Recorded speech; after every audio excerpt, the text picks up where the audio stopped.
একটা রাজনীতি আবারও করতে চায় তো নতুন নামে রাজনীতি সংগঠন করতে দেওয়া উচিত, এটা কোনো সন্দেহ নাই। কারণ তারাই এটা ঘটাচ্ছে এবং মানে আপনি অপরাধ করে আবার যদি বলেন মানে সগৌরবে বলেন যে আমি অপরাধ করেছি, আমি কিছু করি নাই, তখন জনগণ এই ধরনের ক্ষোভ দেখাবে, এতে আশ্চর্যের কিছু নাই। আমি শুধু বলছিলাম যে ভূ রাজনৈতিক বাস্তবতায় আপনাকে মনে রাখতে হবে যে এই ফেব্রুয়ারি মাসেই মানে আমাদের এটা খেয়াল রাখা উচিত যারা অর্গানাইজ করছেন এই ধরনের ক্ষোভের, যে দিল্লি, ওয়াশিংটন এবং তেল আবিবের একটা বৈঠক হওয়ার কথা আছে এই ফেব্রুয়ারি মাসেই, এবং তারা দেখাতে চাচ্ছে, যেটা হেলাল ভাই খুব রাইটলি বলেছেন, যে দিল্লি ভূরাজনৈতিক ইমেজের ক্ষেত্রে আমাদের ক্ষতি হচ্ছে, আমি শুধু এটা বলেছি। আর আদারওয়াইজ এই ক্ষোভের জন্য আমি জনগণকে দোষ দিচ্ছি না, এটা দোষ বরং আওয়ামী লীগেরই। আর দ্বিতীয় কথা হচ্ছে আপনি যেটা বলেছেন, যেটা হেলাল ভাই বলেছেন যে আওয়ামী লীগ নামে, আসলে আওয়ামী লীগের রাজনীতি বাংলাদেশে শেষ, আওয়ামী লীগের রাজনৈতিক প্রাসঙ্গিকতা আর নাই, ফলে এই দলের বিচার হতে হবে। যদি বিচারটা হতো ঠিকমতো বা জনগণ যদি দেখতে পেত যে বিচারিক প্রক্রিয়াটা চলমান আছে, আমরা কিন্তু দেখতে পাচ্ছি না যে বিচার হচ্ছে কি হচ্ছে, আমরা কিন্তু বুঝতে পারছি না, সরকারের এই ব্যাপারে কোনো প্রপার ব্রিফিং আমরা পাচ্ছি না।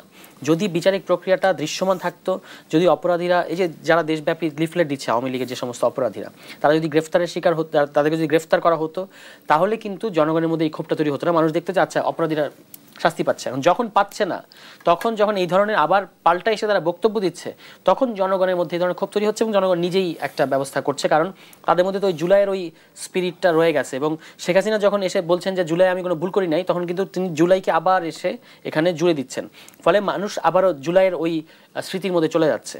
এই ঘটনাগুলো ঘটছে, তো এটা ঘটার না ঘটার রাস্তা হচ্ছে দুটো, একটা হচ্ছে বিচার শুরু হতে হবে, আর একটা হচ্ছে দল হিসেবে আওয়ামী লীগের, আমি এটা বারবার বলেছি, আজকে হেলাল ভাই বললেন যে দল হিসেবে আওয়ামী লীগের বিচার হতে হবে। বিচার হওয়ার পরে এই দলের যারা সমর্থক আছেন, যারা এই দলে যারা অপরাধী না, তারা অন্য কোনো ব্যানারে এসে রাজনীতি করবেন, তাতে কোনো সমস্যা নেই, কিন্তু আওয়ামী লীগ নামে এই দেশে আর রাজনীতি করার মানে ওই যুগটা শেষ হয়ে গেছে বলে আমি মনে করি, আওয়ামী লীগের যুগ। জি, আমি জনাব আজিজুল বারী হেলাল আপনার কাছে একটা প্রশ্ন রেখে বিরতিতে যেতে চাই, যে এই ঘটনাকে দেশসন্ধ্যা নিচ্ছে একটি ছোট্ট বিরতি, ফিরছে একটু পর, সঙ্গে থাকুন। দেশসন্ধ্যা আরো একবার স্বাগত জানাচ্ছি। উস্কানিমূলক বক্তব্যে ক্ষুব্ধ দেশ এবং এই উস্কানিমূলক বক্তব্যের কারণে পররাষ্ট্র মন্ত্রণালয় থেকে বিবৃতিও দেওয়া হয়েছে, সরকারের পক্ষ থেকেও বিবৃতি দেওয়া হয়েছে। আমরা কথা শুনছিলাম জনাব আজিজুল বারী হেলাল আপনার কাছে, যে এই ধরনের যে বিতাড়িত মাফিয়া তার দোসররা এখন বাংলাদেশে রয়ে গেছে, তাদের যদি গ্রেফতার না করা হয়, বিচার না করা হয়, তাহলে কিন্তু অস্থিতিশীলতা এই 6 মাসে, যেহেতু আপনি এই ফ্যাসিবাদের বিচার করতে পারেননি, কোনো একজনকে গ্রেফতারও করতে পারেননি, এবং অনেক দেখলাম আমি অনেকে জামিনও পাচ্ছে, অনেকে তো জামিন পাচ্ছে, অথচ 17 বছরের ফ্যাসিবাদ যাদের বিরুদ্ধে মামলা দিয়েছিল সবাই কিন্তু জামিন পেলেও বিচারে এখনো বিচার থেকে মুক্ত হতে পারছে না, যারা এই ফ্যাসিবাদ বিরোধী আন্দোলন করেছিল। অথচ মাত্র 6 মাসে এই ফ্যাসিবাদের যারা গ্রেফতার হয়েছিল, 2-1 যারা গ্রেফতার, তারা অনেকে বাংলাদেশের বিভিন্ন স্থানে জামিন পাচ্ছে। আমরা জানি 500 কতজনকে জামিন দেওয়া হয়েছে, 6 মাস হয়ে গেল, কিন্তু বিচার প্রক্রিয়া, সেইটার একটা বক্তব্য হতে পারে যে এই যে শেখ হাসিনা আপনার ভারত থেকে বয়ানগুলো দিচ্ছে এবং ভারতের পরামর্শ মতো বয়ানগুলো দিচ্ছে, সে আসলে বাংলাদেশকে কি করতে চায়? বাংলাদেশকে কি একটা রাজনৈতিক শূন্য করতে চায়, না বাংলাদেশকে অস্থিতিশীল রেখে নতুন কোনো খেলায় মেতে উঠতে চায়? এই জন্য আপনার এই যে প্রতিচিহ্ন নিশ্চিহ্ন করার যে ঘটনাগুলো চলছে, তার ফলে যেন নতুন কোনো বয়ান তৈরি না হয় যে বাংলাদেশে আপনার যে গণতান্ত্রিক প্রক্রিয়া, নির্বাচন, যেগুলো খুবই এসেনশিয়াল, এইটার মুখোমুখি কোনো কিছু দাঁড় করিয়ে এই গণতন্ত্র এবং নির্বাচনকে যেন থমকে না দেওয়া হয়, এইভাবে কোনো অস্থিতিশীলতা তৈরি করা হচ্ছে কিনা। কারণ কি আমরা এর আগে দেখেছি যে গণতন্ত্র এবং নির্বাচনকে মুখোমুখি মানে থমকে দেওয়ার জন্য অনেক কিছু মুখোমুখি দাঁড় করিয়ে দেওয়া হয়েছিল, সব আলোচনা হচ্ছে। এখন আবার নতুন আরেকটি ইস্যু তৈরি হলো, যদিও এটা ভ্যালিড একটা কারণ, রিজন, এই যে প্রতিচিহ্ন নিশ্চিহ্ন করা, কিন্তু এটাকে আবার বড় করে লিঙ্গারিং করে আমাদের গণতান্ত্রিক ধারাকে যেন আটকানো না হয়। আমাদের যে সামনে যে নির্বাচন হবে, যে রাজনৈতিক শূন্যতা চলছে, সেখানে একটা রাজনৈতিক সরকার প্রতিষ্ঠিত হবে, এই মহৎ যে উদ্যোগ, এই উদ্যোগকে যেন কোনোভাবে ব্যাহত না করায়, এই জন্য আমাদেরকে সতর্ক থাকতে হবে। কারণ কি আমরা বলেছি যে এই ফ্যাসিবাদের বিচার, এই আপনার রাষ্ট্র মেরামতের যে সংস্কার, এবং অন্য যা কিছু প্রয়োজন সব কিছু কিন্তু সিমালটেনিয়াসলি চলতে পারে, নির্বাচন চলতে পারে, বিচারও চলতে পারে, একটাকে বন্ধ করে আর একটা যেন না চলে। এই জন্য দেখছি নতুন করে যেহেতু বিভিন্ন সময় বয়ান তৈরি করে, তবে এই যে গতকালকের যে ঘটনা, যে প্রতিচিহ্ন মুছে ফেলার যে আয়োজন, এটা তো জন্য তো সবাই বলবে যে হাসিনার এই বকবকানি এবং ভারতের এই প্রশ্রয়, এবং তারা বাংলাদেশকে আসলে বিশ্বের বুকে কিভাবে পোর্ট্রেট করতে চায়। এজন্য কিন্তু আমাদের সবাইকে রাজনৈতিক দৃষ্টিকোণ থেকে দেখতে হবে, সতর্কভাবে পা ফেলতে হবে, যে নতুন করে যেন আমরা রাজনৈতিক শূন্যতা তৈরি না করি বাংলাদেশে। এখনো একটা রাজনৈতিক শূন্যতা চলছে বাংলাদেশে, এটা বেশি দিন চলতে দেওয়া ঠিক হবে না।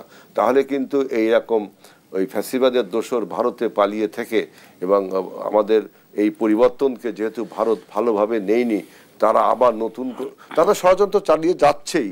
সুতরাং একটি যদি রাজনৈতিক সরকার থাকে তাহলে কিন্তু তার এই সমস্ত মোকাবেলা করতে সুবিধা হয়। ঠিক, আমি আসবো আপনার কাছে আবারও। সরওয়ার তুষার, আপনার কাছে একটু যেতে চাই। আপনি বলছেন যে বিজয়ী শক্তির যে আচরণ, সেই আচরণটি আসলে কেমন হওয়া উচিত? আমরা বিগত স্বৈরাচারের যে বিচার প্রক্রিয়া, সেই বিচার প্রক্রিয়ার গতি আসলে কতটা দেখেন? বিজয়ী শক্তির আচরণ হবে যে আমরা একটা ফ্যাসিবাদের পতন ঘটিয়েছি, এখন আমরা আমাদের দেশ পুনর্গঠন করব, এবং সেই ক্ষেত্রে যেহেতু এখন আইন শৃঙ্খলা পরিস্থিতি মানে মানে ঠিক স্বাভাবিক হয়েছে বলা যাবে না, সুতরাং আমরা দেশের সকল ধরনের মানুষের সকল ধরনের সম্পত্তি পাহারা দেব, এটাই হওয়ার কথা ছিল। এবং সেটা তারা উপর থেকে চাপিয়ে কিছু সংস্কার করতে চাচ্ছে। আমরা বারবার বলেছি যে আপনি জনগণকে, আপনার উচিত হচ্ছে জনগণকে এই বিচারিক প্রক্রিয়ায় বা এই সংস্কার প্রক্রিয়ায় অন্তর্ভুক্ত করা। সেটা অন্তর্ভুক্ত যে আপনার জেলা প্রশাসক আছে, আপনার বিভিন্ন স্থানীয় প্রশাসন আছে, তার মধ্য দিয়ে জনগণের কাছ থেকে যদি মতামত নেওয়া হয় যে আপনার কী ধরনের পরিবর্তন চান, তখন কিন্তু জনগণ একটা জিনিসে ইনক্লুডেড ফিল করবে। এবং ইনক্লুডেড ফিল করলে তখন যদি কেউ কোনো ধরনের অরাজকতা সৃষ্টি করতে চায়, তখন জনগণই তাকে ঠেকিয়ে দিবে। বা কেউ যদি ধরেন আইন শৃঙ্খলা পরিস্থিতির অবনতি ঘটাতে চায়, তখন জনগণ বলবে যে এগুলো এখন করা যাবে না, কারণ আমরা একটা গাঠনিক প্রক্রিয়ার মধ্যে আছি, আমরা দেশকে গঠন করছি। এই জিনিসটা মিসিং দেখা যাচ্ছে, যে এখনও আমরা মানে এটা না হওয়ার কারণে এবং নানা ধরনের হতাশা তৈরি হওয়ার কারণে, আইন শৃঙ্খলা পরিস্থিতি ঠিক নাই সহ দ্রব্যমূল্যের ব্যাপার, এই সমস্ত থাকার কারণে জনগণ হচ্ছে মানে অনেক সময় মব হয়ে যাচ্ছে আর কি। এই মব থেকে সরে এসে আমাদের উচিত এখন ফ্যাসিবাদী ব্যবস্থার বিলোপ, যে কথা আমরা বলেছি, এর মানে হচ্ছে এখন আপনি পতন ঘটিয়েছেন, এখন আপনি দেশকে গঠন করবেন, এবং গঠন করার ক্ষেত্রে বিশেষত তরুণদেরকে এনগেজ করার দায়িত্ব হচ্ছে সরকারের। সেইটা সরকার করছে না। আর বিচারিক প্রক্রিয়ার ব্যাপারে এটা ঠিক যে বিচারিক প্রক্রিয়া একটা লম্বা প্রক্রিয়া, কিন্তু সেটা তো দৃশ্যমান হতে হবে যে বিচারটা হচ্ছে, মানে উদ্যোগগুলোকে প্রতিদিন সেটা খবরগুলো জানতে হবে আমাদের, যে কোথায় কি স্টেপসগুলো নিচ্ছে। সবচেয়ে বড় ব্যাপার হচ্ছে যে আমরা দেখতে পাচ্ছি একদিকে ভুয়া মামলা হচ্ছে অনেক, মানে ভুয়া মামলাগুলো এ নিয়ে অনেক মামলা বাণিজ্য হচ্ছে। আবার যারা প্রকৃত অপরাধী তারা সদর্পে ঘুরে বেড়াচ্ছে এবং নানা জায়গায় পুনর্বাসিত হচ্ছে, কিন্তু তাদেরকে অ্যারেস্ট করা হচ্ছে না। এবং তারা কোনো কোনো ক্ষেত্রে লিফলেট দিচ্ছে, জনগণকে থ্রেট দিচ্ছে যে তাদেরও দিন আসবে। এবং কোনো কোনো ক্ষেত্রে যারা এই অভ্যুত্থানের নেতৃত্ব দানকারী যে ছাত্র শক্তি আছে, দেশের বিভিন্ন জায়গা থেকে এই ধরনের খবর আমরা প্রায়, যে তাদেরকে হুমকি দেওয়া হচ্ছে যে দেখে নেওয়া হবে। এই ঘটনাগুলো চলছে। তো এইটা ঘটতে পারছে কারণ হচ্ছে সরকারের এখানে নিষ্ক্রিয়তা আছে। আবার সরকারের দিকটা আমরা বুঝি যে সরকার নিষ্ক্রিয়তার কারণ হচ্ছে তার কাছে তো সেই পুলিশ ফোর্সটা নাই, যে পুলিশ ফোর্স তার হয়ে আসলে কাজ করবে। পুলিশ ফোর্স এখনো আগের মতো সুযোগ পেলেই তারা নানা ধরনের উল্টাপাল্টা কাজ করছে, কখনো কখনো ছাত্রদেরকে সন্ত্রাসী ঘোষণা করছে। 6 মাস কি বেশি সময় না? যে 6 মাস খুব বেশি সময় না, কিন্তু 6 মাস আবার খুব কম সময়ও না। মানে 6 মাস পরে একটা সরকারকে আমরা বলতে পারবো না যে সেই সরকার পারছে না, কারণ আমরা যে কথাটা আমরা অগাস্টের পরে সেপ্টেম্বরে বলতে পারতাম, এটা এখন বলতে পারবো না। সে কারণে আমি বলছি 6 মাসে সব ঠিক হয়ে যাবে না, কারণ পুরো রাষ্ট্রটা আসলে ভেঙে পড়েছে, এটা আমাদেরকে বুঝতে হবে। কিন্তু তাই বলে 6 মাসের মধ্যে কিছুই করা যাচ্ছে না। সেনাবাহিনীর কাছে ম্যাজিস্ট্রেসি আছে, তাদের এখানে ভূমিকা রাখা উচিত। সারা দেশে যে বিভিন্ন ধরনের যখন মব তৈরি হয়, সেই মবগুলোকে যেন তারা প্রশমিত করতে পারে বা কন্টেইন করতে পারে, সেই প্রস্তুতি তাদের থাকা উচিত। পুলিশের দিক থেকে হচ্ছে আমাদের উচিত হচ্ছে, আমাদের দেশে প্রচুর বেকার তরুণ আছে যাদেরকে হচ্ছে আপনার পুলিশে এখন নিয়োগ দেওয়া উচিত, কারণ তাদের নিয়োগ দিলে তারা এই দেশকে রক্ষা করার জন্য, আইন শৃঙ্খলা রক্ষা করার জন্য তাদের জীবন দিয়ে দেবে দরকার পড়লে। তো সেটা করা হচ্ছে না, পুলিশের নিয়োগগুলো দীর্ঘদিতে হচ্ছে। এই সমস্ত সমস্যার মধ্যে আমরা আছি। জনাব আজিজুল বারী হেলাল বললেন যে রাজনৈতিক শূন্যতা তৈরি হয়েছে, সেই রাজনৈতিক শূন্যতা আপনি কতটা দেখেন? এই জায়গা থেকে উত্তরণের উপায় কি? না, রাজনৈতিক শূন্যতা আছে আমি এরকম মনে করছি না। আওয়ামী লীগ তো তার যেটা তার পাওয়া উচিত সেটা সে পেয়েছে, মানে সেটা ডিজার্ভ করে।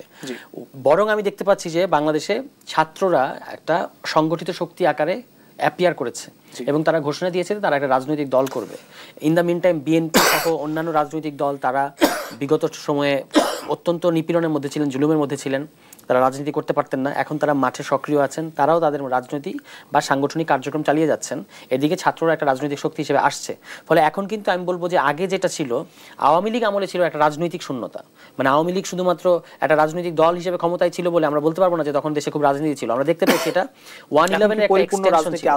এখন দেশে রাজনীতি আছে, এ তো সরকার মানে ভোটের মাধ্যমে সরকার, ভোটের সরকার এখনো আসে নাই, কিন্তু সেটা তো সরকার তো বলেছে যে সংস্কার কার্যক্রম